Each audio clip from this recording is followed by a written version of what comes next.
ये आकाशवाणी रायपुर है। छत्तीसगढ़ी समाचार बुलेटिन के संग संध्या तिवारी के जय जोहार। प्रदेश में सार्वजनिक वितरण प्रणाली के तहत सामान्य यानी एपीएल श्रेणी के परिवार मन के नवा राशन कार्ड बर अर्जी जमा होवत हे। नवा राशन कार्ड बर आवेदन 17 सितंबर तक जमा करे जाही। पाछू बेरा जिहां राशन कार्ड के नवीनीकरण बर आवेदन लेगे रहिस उही जगह म ये अर्जी मिलही। नवा राशन कार्ड बर पात्र व अपात्र पाए गे आवेदक मन के सूची ल 22 सितंबर तक प्रकाशित कर दे जाही। ये सूची नगरीय निकाय और ग्राम पंचायत के सूचना पट म घलो लगाए जाही। नवा राशन कार्ड बांटे के काम 2 ले 5 अक्टूबर तक करे जाही। राज्य में स्कूल शिक्षा विभाग के शिक्षक मन के जरूरी जानकारी एक जगह सुरक्षित राखे बर टिम्स-टी नाव के मोबाइल ऐप बनाए गे हे। एला जम्मो शिक्षक मन प्ले स्टोर ले डाउनलोड कर सकत हे। बताए गे कि ये ऐप शिक्षक मन के प्रशासनिक समस्या ल दुरिहा करे के संगे संग उखर कामकाज के गुणवत्ता ल सुधारे में उपयोगी होही। मुख्यमंत्री भूपेश बघेल कहिने कि छत्तीसगढ़ सरकार राष्ट्रपिता महात्मा गांधी जी के बताए सिद्धांत ऊपर चलत हे।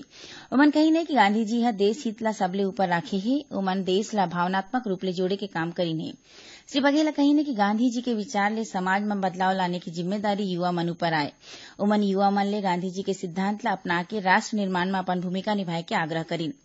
मुख्यमंत्री श्री बघेला आज पंडित रविशंकर शुक्ल विश्वविद्यालय में राखे गे गांधी और आधुनिक भारत विषय में केंद्रित राष्ट्रीय सेमिनार के उद्घाटन सत्र ला संबोधित करीन।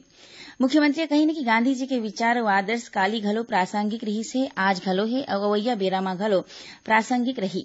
कार्यक्रम के पगरेती मध्य प्रदेश के पूर्व मुख्य सचिव शरद चंद्र बिहार करीन। मुख्यमंत्री ये मौका में राष्ट्रपिता महात्मा गांधी के व्यक्तित्व उखर छत्तीसगढ़ दौरा ऊपर केंद्रित छायाचित्र प्रदर्शनी के शुभारंभ घलो करीन।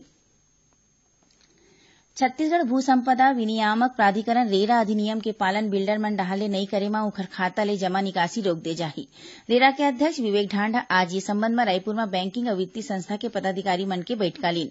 बैठका में श्री ढांडा कहिने कि जम्मो बिल्डर मन ला परियोजना के शुरुआत ले पहली 2 ठिन बैंक खाता खोलना होही। एमा ले 1 ठिन रेरा के निर्देश में खुलैया बैंक खाता और दूसर नियमित बैंक खाता होही। छत्तीसगढ़ में भाजपा ह नगरीय निकाय के चुनाव मतपत्र के जगह में वोटिंग मशीन ले कराए के मांग करे हे। इस संबंध में प्रदेश भाजपा अध्यक्ष विक्रम उसेंडी के अगुवई में एक प्रतिनिधि मंडल ह आज चुनाव आयोग ले भेंट करीन। प्रदेश भाजपा ह वार्ड मन के परिसीमन के संगे संग आने मांग ला लेके राज्य निर्वाचन आयुक्त ल ज्ञापन सौंपिन है।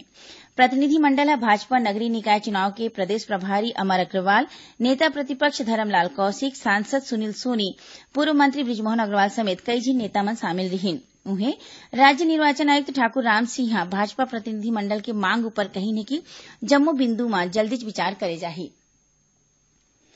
राज्यपाल अनुसुईया उइके कहिने कि शिक्षक जीवन भर समाज और देश ला नवा दिशा दे में बड़ भूमिका निभाथे।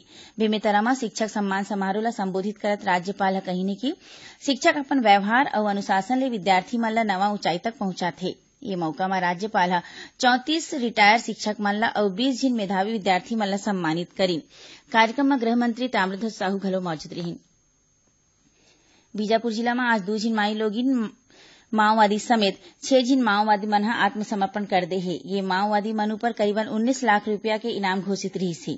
जम्मो माओवादी मन पुलिस अधीक्षक पटेल और केंद्रीय रिजर्व पुलिस बल सीआरपीएफ के 170 बटालियन के कमांडेंट आलोक भट्टाचार्य के आगू आत्मसमर्पण करीन। पुलिस के मुताबिक ये जम्मो माओवादी मन हिंसा व आगजनी के कतकुन घटना में आरोपी रहिन हे।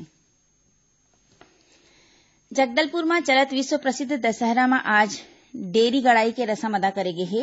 75 दिन तक चलैया ये बस्तर दशहरा पर्व में पाठ यात्रा के बाद ये दूसर बड़े रस्म आए। ये रस्म में सरगी के लकड़ी के विधि विधान ले पूजा अर्चना करके ओला भुइयां में गड़ाए जाथे। एकर संगे संग बस्तर दशहरा बर जंगल ले लकड़ी लान के रथ बनाए के काम शुरू हो जाथे। ये मौका में बस्तर दशहरा समिति के अध्यक्ष और सांसद दीपक बैस समेत स्थानीय जनप्रतिनिधि और पदाधिकारी मन मौजूद रहिन हे। एकरे संग छत्तीसगढ़ी समाचार बुलेटिन इहे सिरावत हे। जय जोहार।